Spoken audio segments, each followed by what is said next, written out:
চলতি সপ্তাহে সংযুক্ত আরব আমিরাতে সফরে যাবেন যুক্তরাষ্ট্রের প্রেসিডেন্ট ডোনাল্ড ট্রাম্প। তার সফরের আগে দেশটির কাছে ১৪০ কোটি ডলারের সমরাস্ত্র ও সামরিক সরঞ্জাম বিক্রির অনুমোদন দিয়েছে যুক্তরাষ্ট্রের পররাষ্ট্র মন্ত্রণালয়।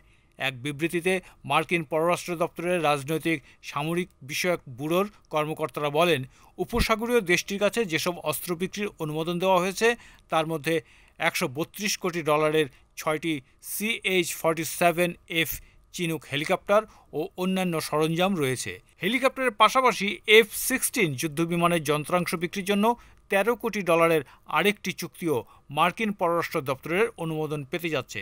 ওই কর্মকর্তারা আরও বলেন, সংযুক্ত আরব আমিরাত এসব সম্পদ তাদের অনুসন্ধান ও উদ্ধার অভিযান, দুর্যোগকালীন সহায়তা, মানবিক কার্যক্রম এবং সন্ত্রাস বিরোধী অভিযানে ব্যবহার করবে। ১৩ মে মঙ্গলবার মার্কিন প্রেসিডেন্ট ট্রাম্প মধ্যপ্রাচ্যের তেল সমৃদ্ধ ৩ দেশ সৌদি আরব, কাতার ও সংযুক্ত আরব আমিরাত সফর শুরু করেছেন।